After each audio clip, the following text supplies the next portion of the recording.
Vamos a dar la bienvenida a nuestro invitado. Está con nosotros Ricardo Rada, diputado del PDC. Bienvenido, diputado. Muy buenas noches.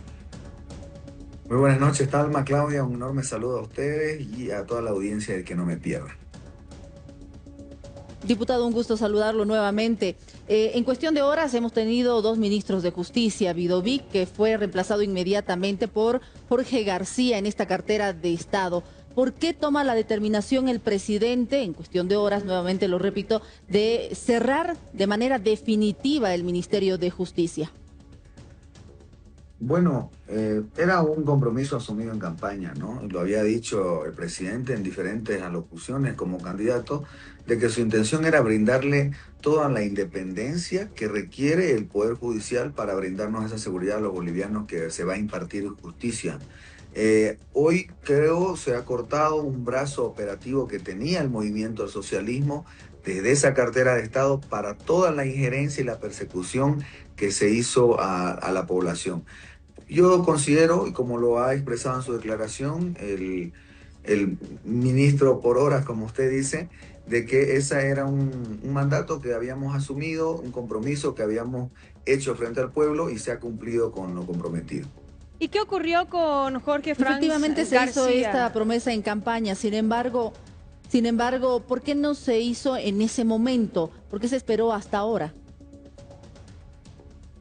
A ver, considero de que a veces uno como líder tiene que escuchar el círculo cercano y a quienes, con quienes ha llegado al lugar donde se encuentra. En ese entendido, pudo haberse una respuesta a alguna solicitud que en su momento hizo el vicepresidente, pero el compromiso siempre estuvo, ¿no? Ya sea con ministro o no ministro, la idea siempre fue de que ese brazo operativo deje de articular para hacer daño a los bolivianos y que la justicia sea totalmente independiente. Ahora habrá que brindarle las herramientas necesarias al Poder Judicial para que pueda impartirnos justicia, es decir, recursos, apoyar en la reforma y todo lo que ello significa.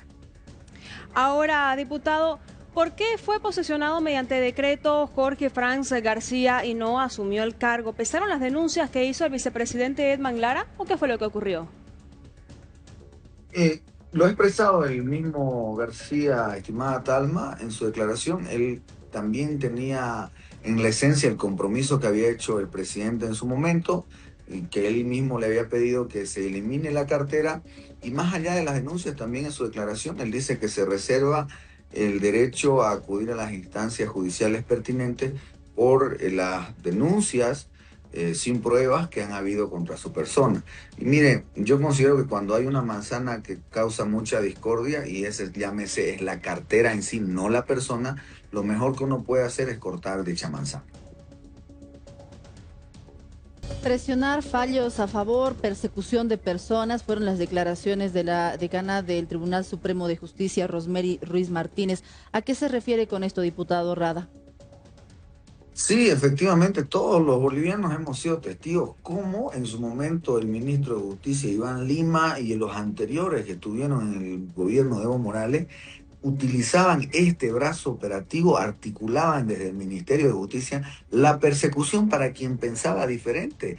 Es desde ahí que se hacían hechos coercitivos contra jueces, contra fiscales, contra abogados. Mirá que yo con una llamada te puedo meter preso y te puedo hacer que te arrepintas de haberte expresado. Entonces, yo creo que hay hoy un alivio en la población, así lo expresa la vocal del Tribunal de Justicia, y deberíamos estar todos los bolivianos de cierta forma felices de que se cierre esto, pues que el Ejecutivo a lo suyo, el Legislativo a lo suyo y el Judicial también sin la injerencia del Ejecutivo. Ahora, diputado, escuchábamos también más temprano que el ahora exministro de Justicia, Franz García, anunciaba algunas acciones en contra del actual vicepresidente del Estado, Edman Lara. Diputado, ¿qué opinión le merece el anuncio del inicio de estas acciones legales en contra del vicepresidente del Estado? Mire, estimada Talma, las redes sociales son o una herramienta o un arma, y un arma muy peligrosa, puesto que yo considero que la regulación de las redes sociales debe partir de uno. Nunca estaré de acuerdo en regular las redes sociales porque sí considero que es coartar la libertad de expresión, pero uno debe saber que estas libertades de expresión están enmarcadas en el respeto a la identidad, al derecho al trabajo, al derecho a tener una vida pública de otras personas. No podés atacar, salir y tirar un montón de cosas. Creo que no la he visto, la verdad, la declaración del vicepresidente, pero entiendo, se manejaba en redes que habían acusaciones hasta de violencia, de violación, cosas fuertísimas.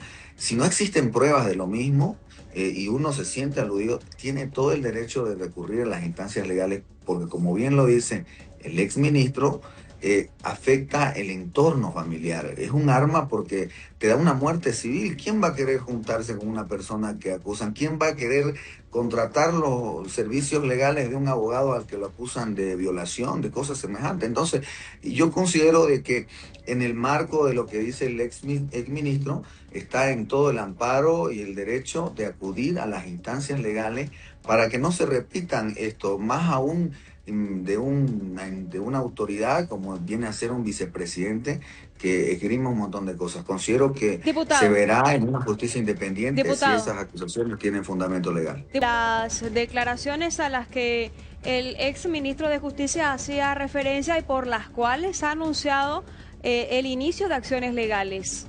Ahora sí, le pregunto su opinión. Sí, efectivamente, en el mismo marco de lo que le estaba expresando. Es decir, eso ya es muerte civil. Considero tanto mi persona, el mismo vicepresidente, hemos sido víctimas de ese abuso de poder que existía de la autoridad en su momento, llámese policía, llámese ministro de gobierno, presidente, que ejercían sobre la ciudadanía y sobre cualquier ciudadano común. Hoy creo que estamos más o menos en el mismo tenor. No podemos usar las herramientas de las redes sociales como un arma para dar muerte civil. Yo considero que hay muchas cosas que se arreglan cambiando de plataforma. Dejar un poquito el TikTok y usar un poquito más el WhatsApp, porque el mismo vicepresidente tiene el número del presidente. Bien, detrás del Ministerio de Justicia hay 5 viceministerios y sus descentralizadas. Hoy a propósito se refirió también el ex viceministro Jorge Silva y esto va a mi consulta. ¿Qué es lo que va a pasar con todas las personas que trabajan en esta cartera de Estado o trabajaban? Imagínense la sinvergüenzura que dicen que se pusieron a servicio del pueblo y nos dejaron fregado el país, ¿no? Realmente lo mataron el Estado. Bueno, sin embargo, hay dos caminos de los que se está evaluando. En algún momento se habló de crear como una secretaría, una dirección de la familia, que lo dijo el presidente electo, que le funcionó muy bien en su gestión, que era una cuestión más de trabajo social, en su gestión de alcalde, perdón, era una cuestión de trabajo social, de acompañar a familias que no tenían los recursos para acudir a ciertas instancias judiciales y desde ahí se logró completar muchos procesos, que es lo que más afecta, ¿no? El retraso en la recarga laboral, judicial, perdón. Y el otro que se maneja es de asignar ciertos viceministerios a otras carteras de Estado para darle la liquidación correspondiente a el viceministerio. En las fuentes de empleo, que también entiendo el fondo de la pregunta, mientras nosotros empecemos a reactivar la economía y hagamos las reformas necesarias para que los privados puedan invertir, puedan confiar nuevamente, puedan emprender en su país, la generación de empleo va a dejar de ser una preocupación. Sé que hay mucha gente preparada ahí que se podrá asignar quizás en otros espacios. Ahora, diputado, justamente escuchábamos también el mensaje presidencial brindado por el presidente hace poco más de una hora, donde anunciaba la creación de la Comisión de la Verdad por los Hidrocarburos, donde afirmaba la primera autoridad del país que iba a transparentar aquellos robos, también mencionó esta palabra, por parte de los hidrocarburos y de todas aquellas fallas que tienen que ver con toda la parte energética en el país. ¿Cómo podemos entender esto? ¿Usted qué conocimiento al respecto tiene?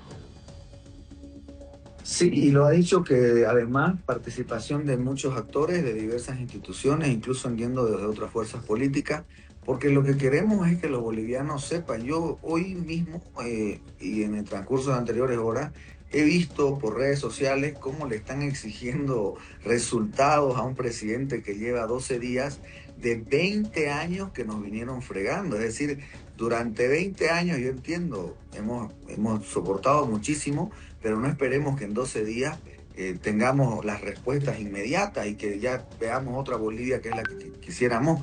Ellos administraron 60.000 millones de dólares y nos dejan con un hueco enorme. ¿Por qué es importante esta Comisión de la Verdad? porque los bolivianos debemos ser conscientes de la profundidad del hueco en el que nos metió el movimiento al socialismo.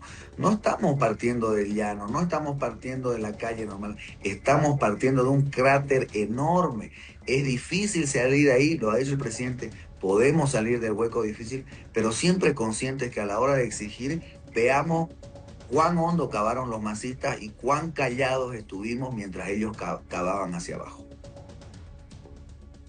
Ahora, diputado, ¿qué tipo de control legislativo deberían ejercer para que esta comisión no se convierta en un tribunal paralelo?